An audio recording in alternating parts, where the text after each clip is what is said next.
Right, you glorious, and I do mean glorious grasshoppers. It is Monday at 11 o'clock. This is being sent out to all the universes in the universe. I get my hat. I can't get my toque to fit because I'm seeing a mirror image of it. Yeah. Let's say, no, the other way. There you go. Looks good. Looks good. You look good no matter what. Don't worry about it. Johnny be good. Johnny be good. Yeah. Johnny be good. I like that. We kind of, I think this is supposed to be my turn to wear something. Yeah, you're not living up to the. Well, I've got my flannel shirt on. I guess that's not really odd. I can't really wear a hat because I get the headphones. So, how are you doing, brother? You magical creature. Good. I was feeling a little punky over the weekend, but sick or mood? Sick or bad mood? Oh, sick. I just kind of felt like flu. Last week I was kind of pumped out. That's going around, right? A lot of people getting sick, like colds and flu. Yeah, local high school wrestling team, the whole team, because it just runs rampant once it gets going. Yeah, definitely. Minzy, you magical creature, how are you doing? Good morning. Good morning. Yes, it is frosty outside. So we've got a game April 27th. The couple of fine gentlemen, Joe Neville and John Pastor out of Detroit are putting together a game between the Red Wings alumni and the Rangers alumni. So I was talking to Joe Neville today. He says it's like minus 35 with the wind chill factor. It's like warning, you can't even go outside. They're saying it's that cold. So yeah, most of the middle of the country, Buffalo's a mess. Yeah. We were up in Wisconsin 2 years ago in February with the Warriors, and it was an outdoor, Labatt's outdoor thing. Right. And the guys were skating, but even that, they were frozen. And, Ted and I are just walking around, and you're standing on a lake, so you're standing on a big block of ice. And the Saturday morning game at 9 a.m., or when I got up at 5 or 6, it was minus 18. Ooh, man. And then game time, it was minus 9. We're like, wow, it's not so bad out. Balmy. I know. And they're drinking beer at 9 in the morning too, aren't they? Yeah. Well, you take your gloves off for a second to check your phone, and it's okay. And then within 10 seconds, not okay. Oh, is that right? Susan, how are you? Isn't it true? I can't remember if I've ever skated after having a few beers.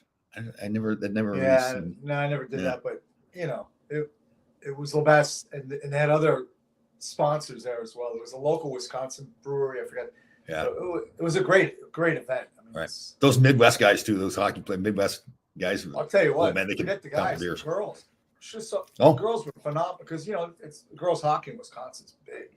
Right. And in fact, I think Mark Johnson coaches the girls team. I think. Hey, that's right. Yes. Yeah. Morning, Barry Shelley, you magical veteran. There's my man, Barry. All right, so we need to pitch a few things here. So we got to get hustling on this, but January 29th, 30th, and 31st at the Roscoe Mountain Club. Myself, Mark Puttenvink, and Molly Morgan.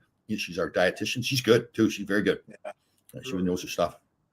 All right. Hold on. Big day yesterday. Big day. So I'm learning how to make sourdough bread. Have you ever made sourdough bread? That's the only bread I will eat because it's good for you. Yeah, I heard it's really good, right? Yeah. Good bacteria and stuff. Yeah. Good bacteria. Yeah. Yeah. So it makes it. So have you ever made it? Never made it. No. So you got to make sourdough starter. So it's a fermenting process over 7 to 10 days, where you're putting just flour and water together and leaving it out. Some people say leave it the lid on it, but not tight. Some people say tight. But the bottom line, it creates this whole bacteria. It can gets going. Some people have had it in their family for 100 years. This sourdough starter. It's huge out on the West Coast, San Fran in particular. Yeah. So I guess so you build it up, and then as you go along, it rises. So you've got to discard some, and you can save the discard and make other stuff with it. But then the sourdough starter, so it's pretty simple. Once you've got the starter, it's the starter, the flour, water, salt, yeast. Some people say you don't have to use yeast that the sourdough starter works. How'd it come out? I haven't fermented long enough, so I didn't try to make sourdough bread. I just made a regular bread, but oh man, it was good. Oh, fresh bread. Fresh made bread. Even though bread's not the best thing for you, but every once in a while. But at least the store-bought bread, I was reading more. You probably know this already. That all the junk in it and everything. Yeah, poison. Oh. That's what they say. Over in Europe, they don't buy bread like that. It's all the fresh bread made in. Yeah, well, they make it, France, Italy. Yeah. Oh man. The other thing too, I think we've talked about, they don't use Roundup on the wheat as a pesticide, which is that's just straight up cancer in a can. Right. So what's the best? So if you get there's bleached flour and then there's unbleached flour. Why is that? Well, anything bleached, So the bleaching it to get the color? Yeah, well, white bread is bleached. Oh, yeah. You know, I'm not a bit. You know, again, I don't eat a lot of bread, hardly ever, pretty much never. But if I'm going to, it's going to be sourdough or it's Yeah. going to be a live kind of bread. Right. Ooh, it's a fun process too. Like so you put it all together and I left it in the fridge overnight, and then you have this folding process where you're folding Yeah. it over and sealing Good it. workout for your forearms. Yeah, you go. It's pretty cool. I was really fired up about it. I must have watched like 100 videos to see if I know how to do it. Right, so I was all fired up to make the bread. Came out good. Yeah. So a Dutch oven really is any kind of pot with a lid on it, right? That's really what a Dutch oven is. I guess, yeah. But like I said, to you know, I have the one that it's a few $100, but it's worth it. But it's cast iron. It's like a cast iron pan. Right. Except it's encased in porcelain. So Oh, the heat is really even in it. Oh, I see. Okay. Yeah. Gotcha. And So I just that's used the process, because usually the Dutch oven, to my understanding, you actually put it in the fire and then you put embers on top of it. Right. So it's completely encased in heat. I had the parchment paper going the whole bit. You put it like so you can get it out easier. You put parchment paper down. Oh man. And the Dutch oven is really suited to long and slow and low. Right. Like it was made to take a bad piece of meat, cheap cut, and break down all the fibers over. Like, okay, so you probably know the answer to this question. Why is it called a Dutch oven? I don't know, but hold on a second. You don't know? Well, there's two different Dutch ovens, you know. Okay. Oh yeah. I know the second one. Yeah. I believe it probably because it started in the Netherlands. There's another country. Pick a name. Are you Holland? Are you Netherlands? What are you? I know. Yeah. And who named these countries too? Like, where did the name come from? I think it comes from the language that they speak. Is Well, America's Vespucci and America, whatever his name was. Yeah. that Who was actually the first person to come here. Well, actually, the first here were the natives and then the Vikings. Yeah. Right. In the United States of America. Fran Tarkenton. Most people probably don't even know who that thing is. Bud Grant. Bud Grant. Yeah. Listen, man, that was my favorite team growing up. Oh, really? They were nasty. Yeah, the people eaters. That's what it was. Yes. Yeah. You know, that front line, Jim Marshall and Carl Eller.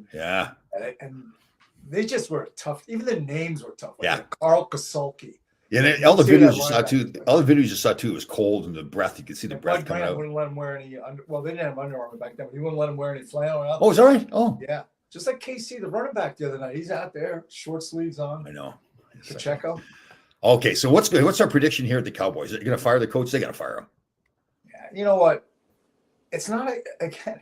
You don't have they certainly weren't prepared yesterday. Yeah, no kidding. Drastically wrong. I mean, yeah, and that their defense was terrible, and that defensive coach, the head coach for the defense, he's supposed to be like the hot candidates for head jobs, right? Yeah, but Jones is going to fire him, whether it makes sense or not. He's going to fire him just out of pure. But okay, so Jim Harbaugh, Michigan coach. Everybody's talking like didn't he coach in the league before and he was a failure? In San Fran, I think. Yeah. Why? Yeah, well, it doesn't always translate. I mean, if you recall, John McKay went to Tampa. Of course, he didn't have anything to work with him. But Pete Carroll was right. That went the other way. He went USC, I think, right? Wasn't it? Yeah. USC? Yeah. But then you go to the Jets, and he really didn't go. Yeah, didn't do it at all. Yeah. Which means, again, you go to a team it's not the coach. I know, but it's just so easy. You got to fire the coach just to make it look. Look at Lou Holtz. Yeah. Legendary Notre Dame coach, went to the Jets, couldn't do a thing. And also, Tom, as you know, rah-rah doesn't, when you're a professional, you don't want to hear it. I know, yeah, you don't. Yeah, don't do that. Did that happen, Susan, or you're predicting that? I think you're predicting that. Okay, so I don't know if you've encountered Tracy yet. Have you had the experience of communicating with Tracy, right? Well, she posted a picture and the other day, her profile picture, So it looks the same look I get from Beth all the time, like, look, yeah. So her mission in life here is to try to pick on me. So she does a great job, by the way. Yeah, jackass. Like you get Mark, that's your name. I get jackass. I think there's a message there somewhere. I know, no question. Yeah. Well, it's your prediction. Okay, good. And I'm with you. But they're giving Belichick. Okay, so he had Tom Brady. He won. Yeah. He doesn't have Tom Brady. Right. He doesn't win. Well, I just think, I don't know, these coaches. Yeah. Yeah. Again, it's about management, and it's and then getting the right staff. I mean, and building the culture. I think it's like building the culture. Like that Dan Campbell in Detroit, he's built the culture there now. Sure. I don't think they're the best team by any means, but man, I wouldn't want to play them because they just don't quit. Well, if you look at the NHL, it doesn't happen as much as it used to be. It used to be you had a player coach, and they'd be successful, and then they would start to not be successful. Then they'd bring in a hard guy. Then the hard guy would get them to be successful to a point, and then and then they'd bring in a players coach. And it just seems that. I know. We had 1 year period of time. I think it was just 1 year with the Rangers. We weren't playing well, so we had a meeting. Said, you know what? It's because the coaches don't walk through our locker room, so we need to have them in our locker room more. So they rearranged the locker room so the coaches would have to walk into the locker room to get to their office. We were losing a while later on, maybe a year later or whatever. We said, wow, the coaches are in the locker room too much. So it had nothing to do with it. Let me see here. Oh, hold on here. See, there's this fraternization that's going on. And I'm using the word fraternization. I'm using that with authority. Fraternization. Give little hugs and kisses. Oh, yeah. Goodness. We'll never reach that status. I know. Right. And fraternization. I fully understood. Yeah. Is that the proper fraternization? Yes. Fraternization. Yeah. Fraternization. It's a big word. How about you ever use the word academia? You ever use that word? Yeah. You've used it? Yeah. I watched a guy one time, kind of smug guy, you know, like he was talking, saying, well, we academias, we in the academia community. It just means they're pointy heads. Yeah. How about the other two? Like when, I mean, we discussed this where we were, if you send a contract to somebody or a letter or whatever, they'll grab it and say, I'll clean it up for you. Yeah, I'll clean you up. That's kind of insulting. Yeah, it is. Isn't like, okay, I'm better than you. I'll be a feature. It's okay. You're stupid. That's okay. But I'll clean it up for you. Listen, dumbass, let me rewrite it for you. Yeah. Yeah, like, let me say something like that. Is that your best effort? Come on, I can do better. I mean, if they were honest with it, I'd be like, yes, you know, looking at it now, you're right. And I think a lot of times they do that just to make it look like they're doing something, right? They just instead of just accepting the fact that you did this and this is the way you want it done. So I think there's a lot of people in corporate, especially that have jobs that they have to justify their means. So, yeah, totally. Yeah. Oh, really? Dude, this is a dig. This is a low blow here. So Barry's asked if I'm going to up to Cooperstown with you, and this is the response to Tracy because he can't go anywhere he isn't paid for. Oh my goodness, that's harsh. It is, isn't it? Like that might be below the belt. Yeah, you know, like if it was like on a Thursday or something like that where I'm worn down from the week, I may not be able to take it. But today it's just warm it up, man. We're in the bullpen here. I know. So I was watching a documentary this morning on Jack Dempsey. Oh, like a lot of it I knew, but when he fought Jess Willard was 6'4", I'm sorry, 6'6", 245. Right. Jack Dempsey was barely $180. Wow. It's interesting. Like the one I've really was fascinated by was the documentaries on Larry Bird. I did not understand he was the talker that he was out in the like predicting stuff and everything. Like guys, the way they talk about, they were intimidated by him because he's just so sharp. Well, think of what it does to you mentally. Like he says, "I'm going to make this 3-pointer," and you're like, and it goes in, and you're like. I guess one game, I can't remember who it was. They put a white guy on him to cover him, so he went by the bench with the coaches. He said, "You putting a white guy on me to cover me?" Like really condescending, like white guy can't cover me. That's awesome. Yeah, the lines they said that he was just amazing. Like they're good stuff too. Like really digging. Yeah. Yeah, well, he and Magic had such a great. Yeah. I mean, yeah. He'll be paid. He'll be the maid and pick up. Oh, jeez, Barry. Barry. Wow. I thought we were tight. See, that's what happens with Tracy. So here's what happens. She draws other people into her. Yeah, into her web. Her web. Yes, the web. Oh, goodness. I don't know what. How was your weekend? You were feeling a little under the weather? Yeah, I was a little punky, but yeah, so I just kind of hung in. And then yesterday morning, I got up, you know what, let me sweat it out. I put a whole bunch of sweats on. And I did a slip back kind of workout. Cool. And feel better today for sure. Yeah, we talked about this before. Like I changed my gym. Like I'd gone to that gym all by myself for like 3 years, which at first was kind of cool because, you know, you do what you want to do and everything, know what's around. But then you kind of miss the whole gym atmosphere, right? Yeah. I mean, it depends. You know, every day's a little different. Like yesterday, I felt like even though I wasn't feeling physically good, once I started moving, certain music gets me really going. Oh yeah. No, this gym I'm at it's a crunch gym, so it's big, got lots of equipment and everything, but they don't keep it up very well, so it's kind of dirty and dingy, which is kind of nice, you know, to think that. Yeah, I'd gone to this Lifetime Fitness. It was a beautiful gym, and man, but it was just perfect. It was pristine, you know, like it's you need a gym, right? You need some weights back. Years and years ago, I mean, a long time ago, there was a gym in New Jersey. It was literally had a dirt floor in one area that so Oh. you could deadlift, you could throw weights around. You didn't have to worry about disturbing anybody. Or Oh, yeah. And all the weights were rusty, and it was like a really kind of Oh, down and dirty. have you ever had a chance to work out outside, like in the beach in California? They've got the outside gym. Yeah, we were there. My son Ty moved there when he was a kid. He was 20. So Groundlings, which is a comedy improv group, like a lot of the older SNL people came out of there. He auditioned and he made the cut and saw it. So I flew him out there to live there, and went to Venice Beach, and they got a little boxing area. Of course, the weightlifting area where you saw Arnold and Franco. When you see it on screen, it looks huge. The outdoor one, it's not that big, but it's still pretty cool. So could you go and work out? You were allowed to go work out with it? Oh. Yeah. Oh. It's got to be kind of intimidating, though, right? I mean, you're with Arnold Schwarzenegger in the gym, pounding iron. Yeah, he wasn't there. No, it's all right. Yeah. Yeah. Well, you have Venice Beach Gold's Gym, which is the indoor gym, but also on the beach there's the outdoor one, which I went to. Yeah, it was pretty cool. Arnold's not on steroids, is he? Not now. I bet he's. You don't think he's doing testosterone still? He might be, but the thing is, back then it was at its infancy, and if you look at him against the monsters today, they were doing steroids, but what they were doing is what these guys probably are doing on an off cycle. Oh yeah, it's much different now. Yeah, and there's more powerful steroids. That's trenbolone, which happens. You ever see the steer photos of that steer that it's just? Oh yeah. Well, they pump the steer full of trenbolone. And so when you're on that stuff, you still have to do the work, though, right? You still have to go to the gym. Don't walk past the slaughterhouse either. Yeah, you still have to do the work, and look, I wouldn't do it because of the health risks. Right. But you still need the genetics. Right. Right. Like I could do it, so I'm going to go from what I am now to 180. Wow, who cares? But yeah, you got to have the genetics for it. You got to put the work in, like anything else. It's just like Barry Bonds. Okay, so we all know he did growth hormone. His head size grew. And size grew. But I could do the growth hormone and not be able to hit a 98-mile-an-hour fastball. Right. There's the thumbing in there. Yeah, totally. Yeah, so you still have to have the skill.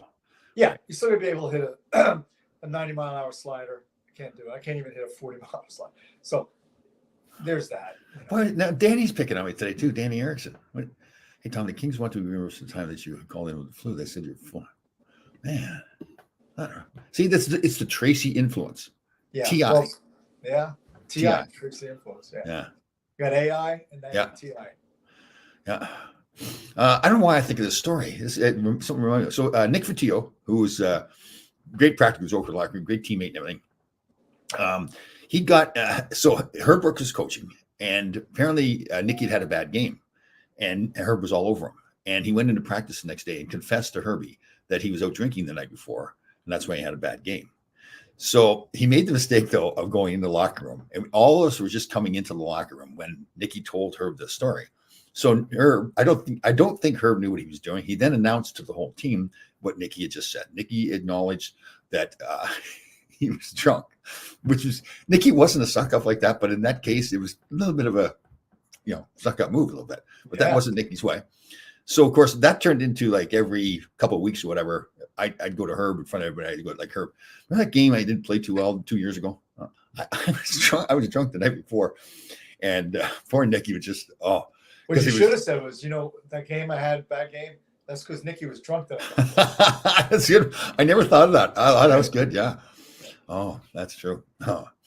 So speaking of hockey, is it okay to make an open ice hit without getting jumped anymore? I know. No, it's not, apparently. God. I mean, God. Yeah. And I said something on Facebook, and I got a lot of responses.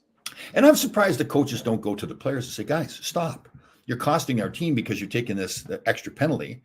And you don't fight anyways. You got shields on now. I'm going to ask, and you know the answer. I know your response. We all know.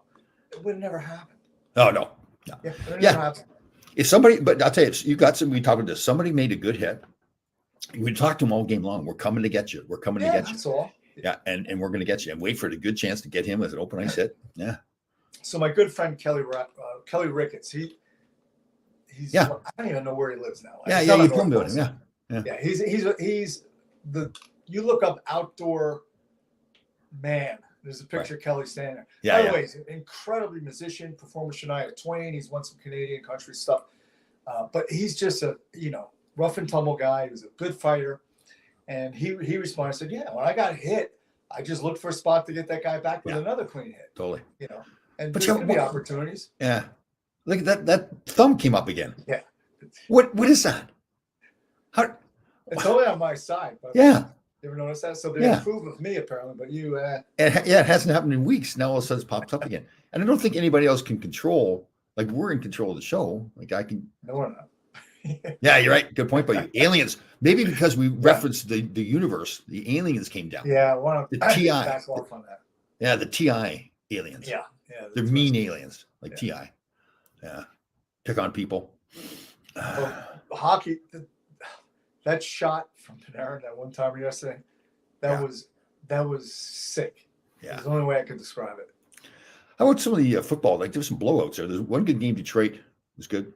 I was watching Cleveland and Houston at the beginning. Hey, it's gonna be a good game. Yeah. I don't know. Did some stuff, played the piano for a while, came back. I'm like, what?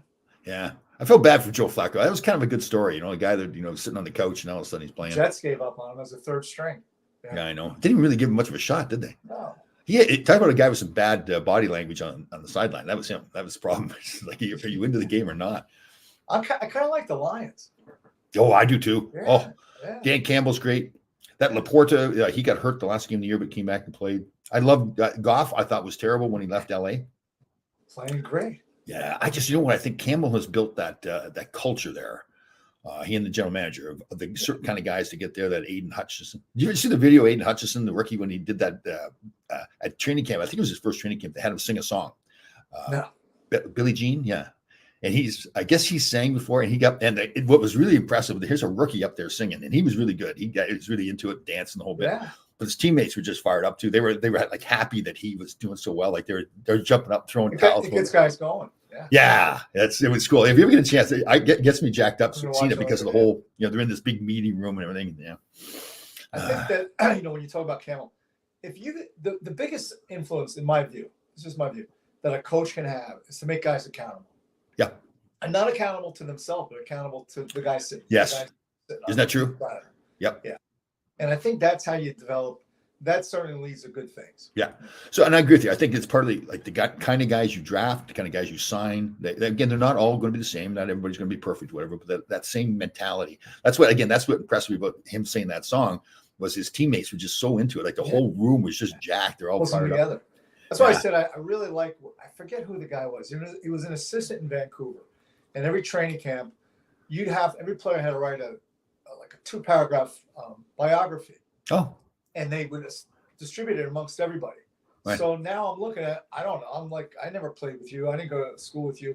And I see, Tom's grew up on a farm. Hey, I grew up on a farm. Now there's synergy there. There's a little, kind of brings a team together. Totally. Yeah. As opposed to staring across the room and saying. I know, yeah. Especially, it's even tougher now because there's such a disparity in their incomes. Like at least with us, there was a smaller disparity. So like guys weren't flying on private jets. We were all just commercial flights together.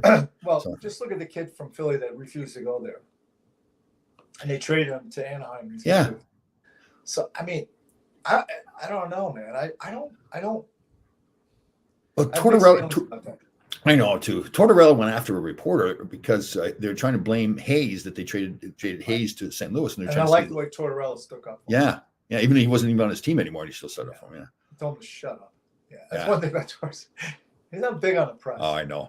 He's got a small shelf life because he's not going to last forever. But I think the thing is, he's going to continue to get hired because he does get results, right? It's just that he wears pretty thin. I think he fits into that Philly culture, though. That street fighter kind of. Yeah, what it should be. They lost that for a while, and now they're getting it back again. Yeah, I agree.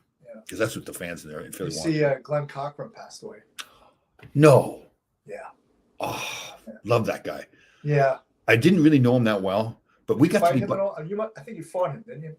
I think so, yeah. But what a competitor he was. Like it's a guy that you hate playing against, but you love playing against. You just respected him so much, I forget who came into Philly, and he said, "Don't worry about it. Yeah, no one's going to touch you." Oh, I know. Oh.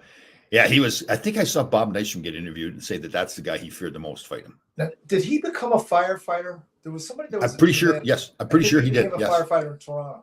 Yeah. Oh no! Was it Toronto? Or was he out west?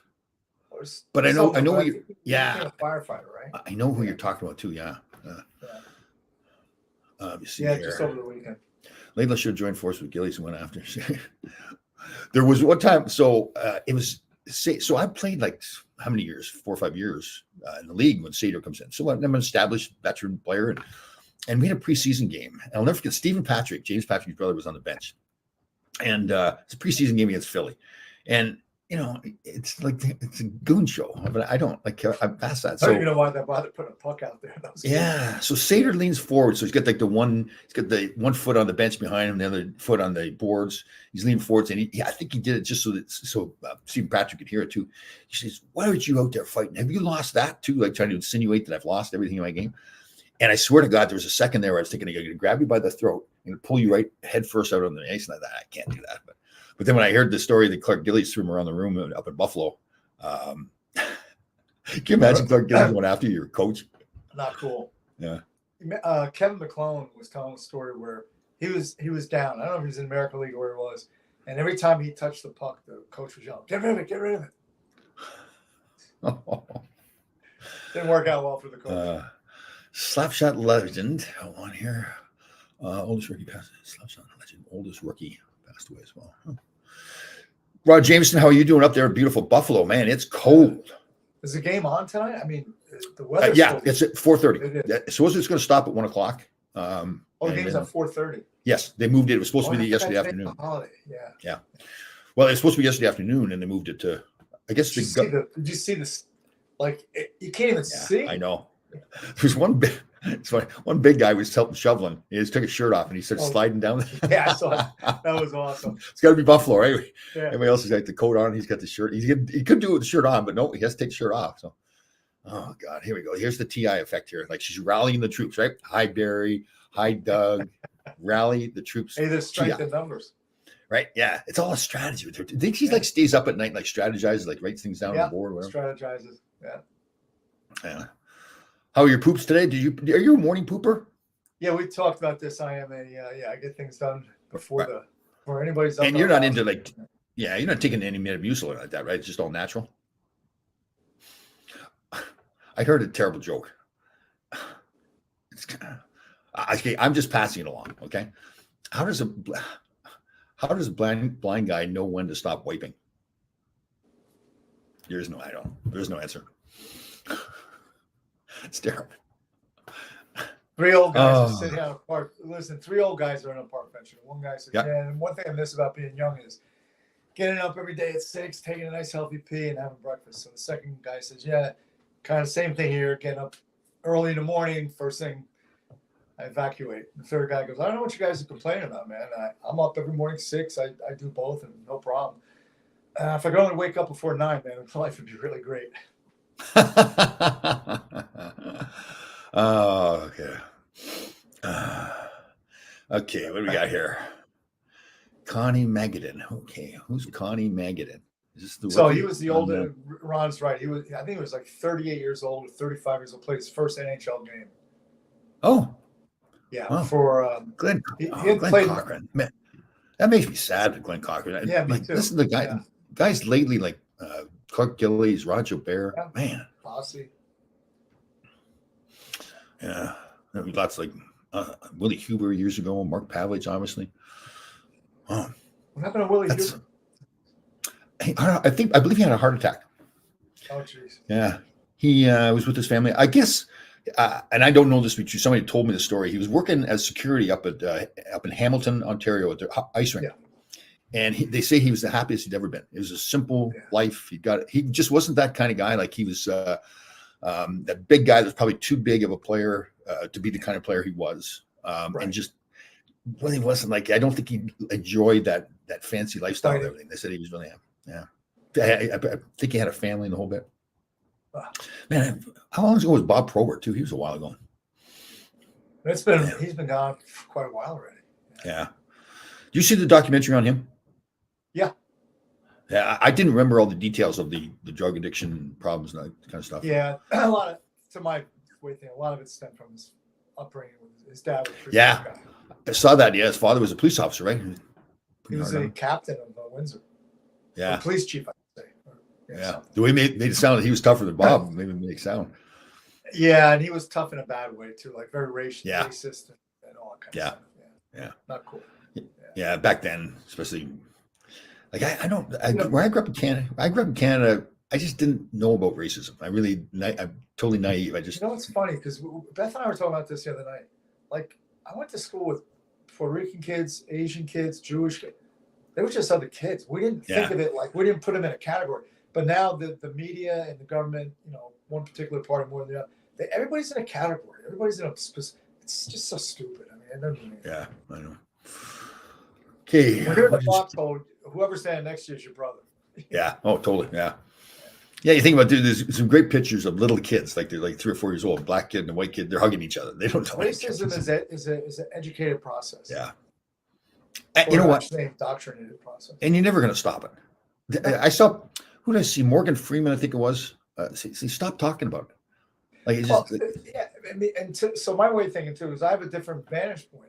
I was adopted, and so I went through most of my adult life not knowing. I look Caucasian more than anything else. Right. And it turned out my mother was. She's like, just bland Irish and English and stuff. But it turned out my father was Cuban and Venezuelan. So I went through all those years. I could have been saying, "Oh, I don't like Latinos," and not knowing that I am. Right, that's right. I didn't think that way, but it just shows you how stupid it is. It's meaningless. Yeah, I agree. Yeah. Bill Brannick, George Calber, David Pincus. Who are those people? No idea.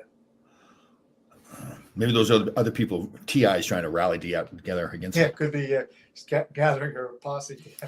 T.I. Oh yeah, T.I. So I don't know if you saw the SEAL community had a bad weekend too. Oh, I saw that. They lost 2 guys in California. 2 guys, yeah. So the way they work it is if somebody falls overboard, the next SEAL jumps in to try and save them. Oh. And both were lost. Yeah, I think the last report I saw that they were just lost, but they confirmed it passed away. Oh, that's sad. That community is, there's a lot of communities like that, but that community is a tight community too. When they lose one. Yeah, I mean, you can well imagine everybody's response to it. It's very tough. Yeah, Roger Barry, yes, he's a great guy. I didn't really get to know him that great, but whenever I did, the French accent, we'd be playing the charity games, and he'd be on the bench, and he'd start telling stories, and with his French accent, you couldn't really.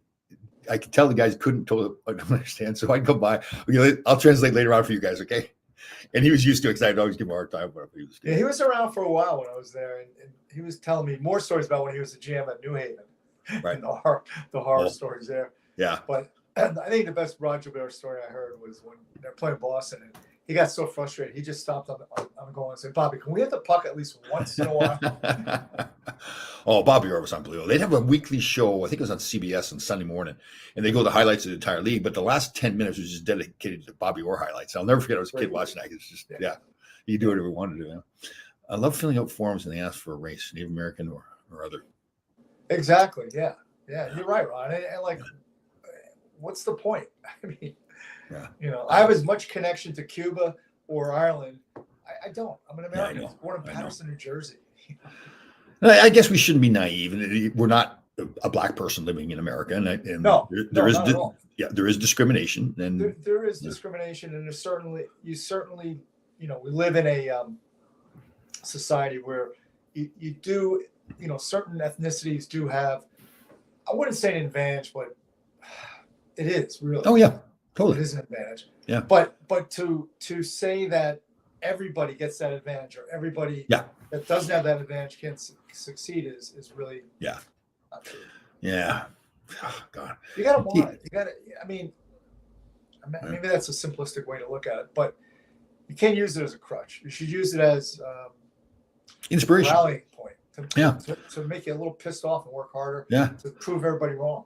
Yeah, and I think it's your parents too, because we had Jim Kite. I told the story before. Jim Kite, former Winnipeg Jet, big guy, tough guy, and everything. I knew he had a hearing problem. I didn't realize he was deaf. When we did the show, he had to read my lips, so I had to move the mic down. I remember that, and I didn't realize that. But he talked about how his mother, I guess himself and 3 other brothers, I think that was the case, were all deaf. And they would sit at the dinner table, and the mother would make sure, because deaf people have a hard time; they can't hear themselves, obviously. So when they speak, it isn't always coming out clearly. So his mother made him. They would sit at the dinner table, and they would have to announce the words properly. She would not let them slide, and she would say to them, "Listen, you're not going to live like you have a handicap. you're going to live a normal life. And it's really, he told a story. It's very inspirational that like she thought ahead and said, if I baby these kids or treat them differently, they're going to be handicapped all their lives. It's a hearing problem, and we'll get away with it. So it's very cool the way I like to meet her. She was good. Was it Ed Kia? Wasn't he? Was he deaf too? I didn't know that. I think he had a hearing issue too. Yeah. Right. Yeah. But Jim Kite, like, imagine playing in the National Hockey League with the whistles blowing, your teammates yelling and everything. You can't hear anything. Well, Makita used to run a deaf camp, summer camp for years every summer. Wow. Yeah. This is that's a good question, Barry. You listen to the podcast. Thank you. I get, you get the feel from like the way the other guys were reacting. Right. Yeah.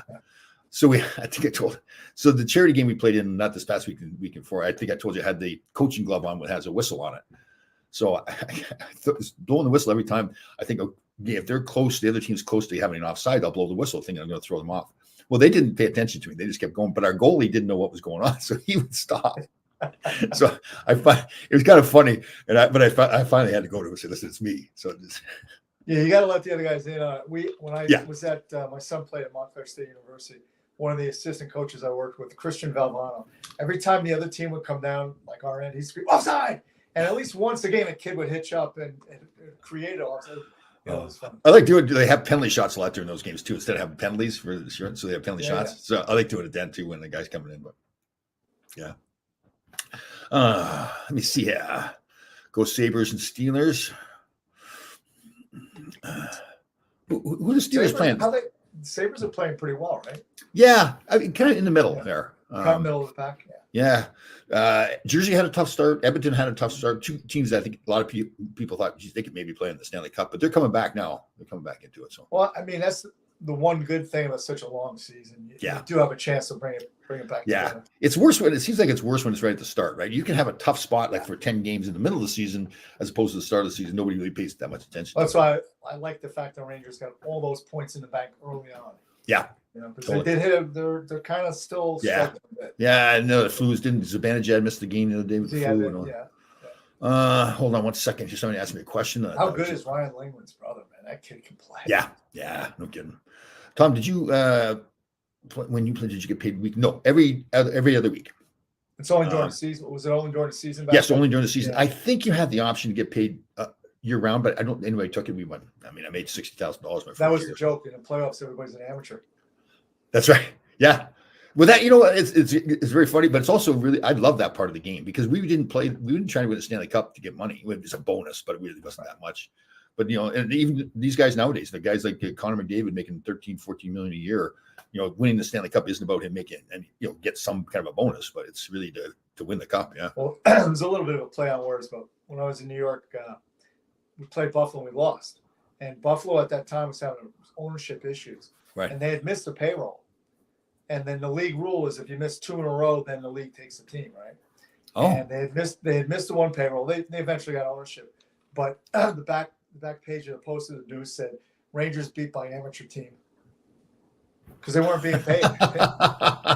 That's good. I like it. Okay. Yeah. Susan, on top of things, Patrick Kane, I'm assuming you're saying? Your last minute, I didn't think it's. Yeah, it was a lower body injury, I believe. Yeah. Yeah. You see here, Mark's team, the Warriors, had a blind player playing for them, so much respect for him. Yeah, John. Is he like totally blind or legally blind? Well, he has 10% vision.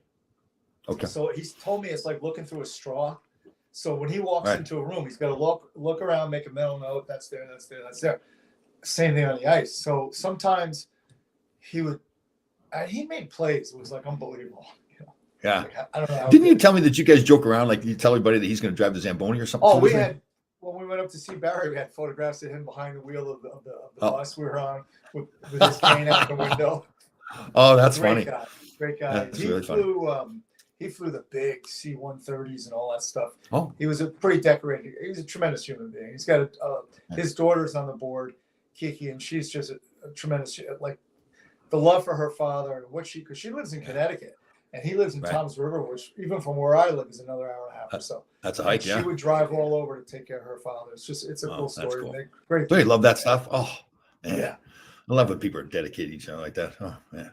What do we got here? William Haynes. Every time you send in a deal, get a bonus. No. There's no, see, the CBA was much different back then. It wasn't as much like a guideline. It was wide over, or it was all over the map. So I think there's no minimums or anything like that. So I think my first contract, I got a $25,000 signing bonus, which was pretty big at the time. Yeah. So that's 1980. Never forget, because I didn't have any money at all. My parents didn't have any Buy money. a All of a house sudden for they that get, back in 1980. yeah. Went and bought a Camaro Z28. I was going up to Hartford, stopped on the side of the 95, and there's a car dealership. Walked in. I want that car. Just okay. I didn't What negotiate. color was it? Blue with gold trims. It Yeah. had the T roofs on it. The T roofs and everything. Yeah. I think it's Oh, probably worth a God. lot of money now. Yeah. I think Leach always wanted one. He bought one. Oh, did he? Yeah. Oh. Were you joking around? Sometimes you. No, he these did. jokes. He did. Oh, okay. He wanted. He did. Yeah, I remember when he got it. Yeah. Yeah. That's right. And I had Bill Chadwick, one eye. Yeah. Oh man. He And I'll was tell you. awesome. Oh, I know, man. Funny man. And I had Brian Berard, the client that he was blind. Did I ever tell you the story where when he came back to play, there was really no rule against playing with one eye or your vision or whatever, but the teams, like, he moved from New York to Boston to Chicago but every time he moved to a new team, they would want to do an eye test. Yeah. And he couldn't read the eye chart. So we would come up with a scheme where, sometimes the E is upside down, sometimes it's sideways, right? So we came up with a scheme. We memorized, he memorized all the different eye charts, and we would have like some kind of thing where I would say, Bert, those shoes are awful. So then he would know which one it was. Yeah. And we died laughing because, again, he moved from team to team. So after a while, it just became this funny thing that we did. But he And told nobody me, knew about like, that he could see like shadows kind of a little bit. Yeah. So you probably know this stuff. So I didn't know this, but he had a detached retina. So the retina is kind of like the wallpaper on the back lining up the inside of your eye. Right. And we've got this Dr. Chang, Stanley Chang, I think it was, Columbia Presbyterian. Everybody said he was the best in the world. And he was able to get the back on, fix it. But, the eye, it lost its pressure too. So he had to cut the shot. He had a lot going on. That was Hosa's brother, I think. Was it Hosa or his brother that got him? It was Marion Hossa, yeah. Hossa, I'll never forget that night. I was up in Ottawa. I was watching the game on TV. And, you see guys get hit in the face very often. And the eye is protected, usually with the eye socket, but it just got him in the exact spot. I got a call from his mother. And as soon as I got a call from his mother, I thought, oh, God, this is not good. So, yeah. And you remember Greg Needham was the guy that sued the league. He tried to, because he was a pretty good player, but he did lose. Was it Neely or Needham? Needham, I think it's Needham. It was Needham. Yes, you're right. Yeah. Then who was the other guy? The guy that does a lot with the National Hockey League now. Played years ago. Hector Marini? No, an older gentleman. Does a lot of. He's African American. What's that? Was he a player? Yes, played with the Boston Bruins. Oh, Willie O'Ree. Yes, Willie O'Ree. Yes, good guy. I met him a couple times. He's a fun guy too. Yeah. He's such an ambassador. Yeah. Here's another vet we have here, Keith Morano. My man. We're gonna go head up the mountain tomorrow. What about dating a woman with one eye? That may be an advantage. One eye, call her Patches. Or unless she's got a glass eye, we call her Crystal. Jeez. That'd be a bonus, right? Where she only had one eye. You can hide on her. What if she couldn't talk? What if she couldn't talk? That'd be nice. Yeah. Ti coming up with a good question there. Ti. Let me see here. What do we got going here? Tom's lying. He bought quick ones inside. Wally, what do you want with the wood panels? Yeah. What were those cars that are like half car, half truck? They had a little. El Camino. See, I thought it was Neiled, right?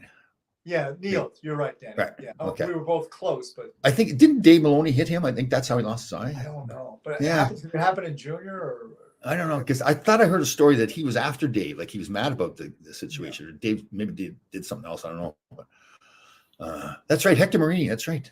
First pro fight was against Hector Marini.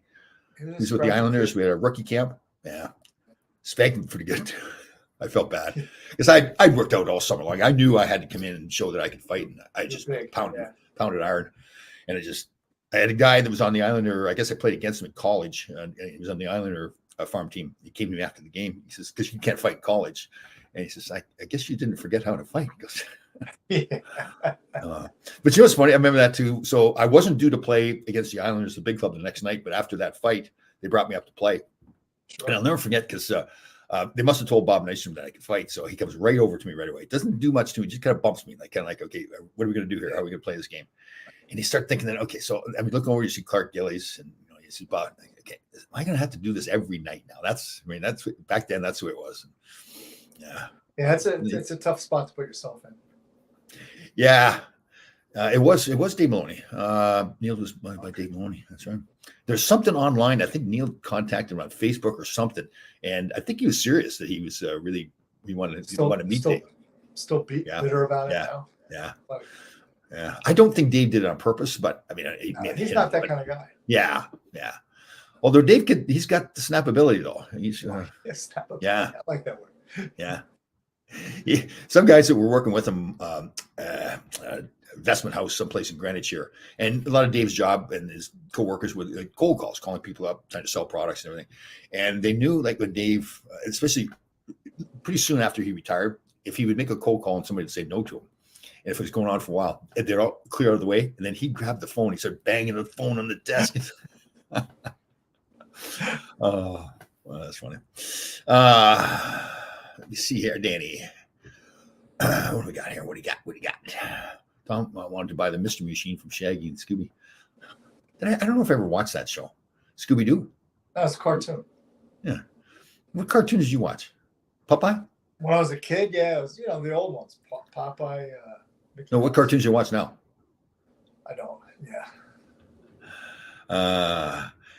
Al Seacard. I'd love to get Al Seacard on the show. Yes, you know what? I'm going to reach out to him. So we've gotten pretty close. We went down to Dallas, played an alumni game, and Bob Basson, who runs their alumni, has been really good. Yeah. So we got Ed Belfour on the show. He's a very interesting guy.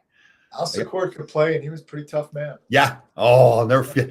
He was in Chicago, and him and I just always, we played physical, but there was nothing going on. He was in front of the net. You know the trick where you kind of push the bottom of their feet out a little bit so they lose their balance, but then you hold on to them and you kind of move them out of the play. Yeah.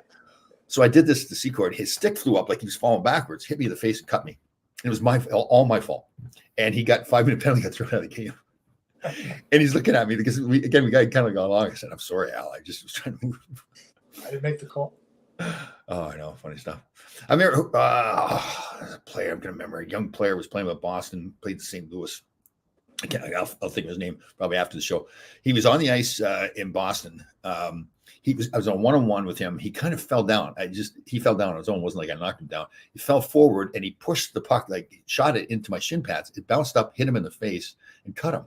But the referee thought I'd high stick the kid. So and I think he scored his first goal in that penalty too. So that's good.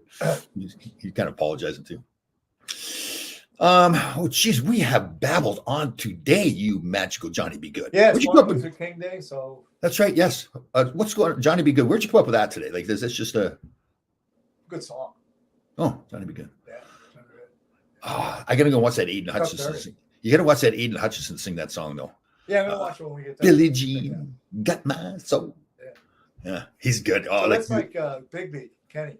Like I didn't know it when I first met Kenny, but I told you he had a scholarship for dance at Ball State University in Indiana. Oh, really? Yeah, and it was either the first swim or the second swim. I saw the video. They had a dance off like they were in a toga party, and I don't know, like some guys probably knew that Kenny could dance, right? But not everybody. And then when I'm like, whoa. So Kenny Bigby, just is a retired Navy SEAL. It's a friend of ours. I've had him on other podcasts, and a great guy, man. He's deep. He's one of those deep thinkers too. It's just all around, dude, man. Yeah, isn't that true? Yeah. All around. I'll never forget we did that podcast the first time I met him. When I started talking about, I've said this many times. We started talking about closing the gap, and this is where I learned about these Navy SEALs, the way they think. So he just dove right into it. He says, "Hold on. Let's talk about that. Can I use that?" And he was really, he's somewhat, you've been around Navy SEALs a lot now, but it's kind of like, really, I'm adding something to a Navy SEAL's life. Well, the biggest takeaway I got over my experience is they have a great capacity to never stop learning. Yes. And that's a good thing to pull out of it. Yeah. For myself. And it doesn't matter who it is too. It's a buff driver or a professor or whatever. They listen to everybody. I think it's in their DNA because, as I was told, when they're not deployed and they're not actively deployed, they're not just sitting around. They're doing training, right. A skill set that they either want to refine or didn't have. Right. I want to see if I'm correct on this too. I think I am. So when they go on a 6-month deployment, they train for like 18 months. Isn't that accurate? Yeah, it's an 18-month, generally speaking. Right. Yeah. And they hear them talk. They train to failure. They want to know where the failure point is, right? Because then they get out there. Yeah, they talk in terms of evolutions, and they Right. believe in certain, Because building, they're told that when they go on a mission, they have to complete the mission. There's no excuses saying it didn't go well or whatever it is. They find a way to get it done, right? yeah, it's a contingency. They don't believe in a plan B. Yeah, I know. And I said that to Kenny Bigby too. He says, "Well, that's true. We only have like I said, what is Plan B?" He says, "Finish Plan A." But during Plan A, we may have to adjust Plan A while we're going along, but it's still Plan A. Yeah, I mean their missions are completely. So when they have a briefing for a mission, it's complete. Yeah. So it really doesn't lead. I think by that I mean they go over every possibility and they're prepared for it. Right. That's how they can have a contingency. Right. We're still sticking to Plan A, but if we can't go down this road, we're going to go down this one, so to speak. Sounds very nice. Convoy. Was it Burt Reynolds in that? Convoy? No, what's his name? He was in a lot of those movies though. Tall, lanky cowboy dude. Jerry something. Jerry. I don't know. Oh, so what was Burt Reynolds in? Wasn't he? He had the. Well, he was in bandit. Animal, but the song Convoy was his. Okay. Different. Okay, but the Convoy was not with Burt Reynolds in the movie. Well, Convoy was a song, I thought. Oh, Yeah. Okay, gotcha. I guess Danny said that very clearly. That Tom's favorite song is Convoy. Chris Christopherson. Yeah. Okay, I didn't get that. William Hayes got that, so I don't want to take credit for that. But Tom's mission is to poop. It's yeah. Again, I don't know how you are, but I have the time. Like I know certain foods that I eat that's going to create some movement. So I can't go to Costco after like having my smoothie, for example. It's got sea moss and a lot of fiber in it. Oh. Okay, so highlight of the weekend was making homemade bread. Oh my, that was it wasn't really that hard either. It was good. I mean, it wasn't hard to make. I don't want to talk about my body parts. I understand. Yeah. Let me see here. Let me see. I have a friend's birthday coming up. She's an avid reader. Yes, Susan, my book will be done very shortly. Okay. It's almost completed. It's just finishing. I would say 2 to 3 weeks. And again, that's ahead of schedule because I told you Christmas. And it just didn't say it's Christmas. All right, everybody, we're going to wrap this up again. Good to see you from the universes there, Johnny. Be good. Let's everybody take care of each other. 988 hotline. Make sure you're reaching out to people, even if you don't know them, if you think they're in their need, they're going to hurt themselves. Always have your hand out. Yeah, the whole shoulder check thing. Like reach out and say, "Hey, I'm here for you, brother." So everybody except TI. No, it's not fair to say. That's terrible. Okay, I might have to go take a nap. The beating I took in the show today. Yeah, you better ice down. Yeah, like and even the Barry Shelley jumping on top of Danny Erickson. Like, they get sucked into Barry the. was a follower. I'm a little disappointed. Well, I know. I mean, like TI just sucked him in there too. The hugs and kisses. Yeah, she has that ability to. Yes, isn't that true? It isn't just the viciousness of her attack; it's the ability to draw in others. Right, yeah, build her. Yeah, because arm. Barry's a strong human being. Yeah, even he couldn't withstand her. Right, the TI. We just call it the TI. The TI effect. Yeah. The tie. TI. What did I say the TI was? The Tracy Influence effect. So it's tie. So we'll call it tie. Yeah. Tracy influence effect. Right. Tie. Oh yeah, I like it. TIE. And here's what she does before we go to. Here's what she does. Like, and I forgot to mention this. Like part of her scheme is like what she just can't write madness. It's got to be in capital letters. So she accentuates her words in writing. I've never spoke to her, but her responses are the same thing I get here. Is that right? Yeah, I got this rabbit hat from when it gets really cold. Right. And I said to her, "It's getting cold enough to get the rabbit hat." I threw that out already. She hates it. So, like there's no hesitation, right to the jugular. Yeah. No concern for your feelings whatsoever. Nothing. Or do you think it's a compliment that she thinks you're strong enough that you can handle it? Either that or she's just going for the jugular, one or the other. Yeah. Yeah, but she loves you. I said, "Beth, we never argue." She goes, "Yes, because I'm right all the time." So my dating history and marriage history, 2 marriages, 2 divorces. My oldest son Shane and his wife Leah get along fantastic. Lived together. They had to work together at home during the pandemic, all that. I said to her one time, I said, like I was kind of picking on him, sitting down and having a couple of cocktails. I said, "How do you put up with him?" And she goes, "You know what?" And she was very serious. She goes, "You know what? He's usually right anyway, so I just go along with what he wants to say." Yeah. And I'm thinking to myself, why couldn't I have found anybody that looks at me that way? Well, yesterday Beth was standing on top of the stairs. And I forgot what it was in reference to. She says, "You know what? You were right." She goes, "Second time ever." I'm like, Did she really say that stuff to you? yeah. Oh, that's funny. You know what? Me and Tom, you were right about something. And then she goes, "Second time ever." Yeah. That's good. All right, everybody, have a fantastic weekend. We'll see you from the universes. Johnny Be Good. Why does that song go? Sing that before you before that's on the way I out. can't sing it. I sing like a cat being run over by a fire truck. So we'll leave it at that. I'll play it on the piano for you later. You can play, play it on the piano for. Okay, and film that. Okay. Okay. All right, everybody, have a great week. Have a good one, guys.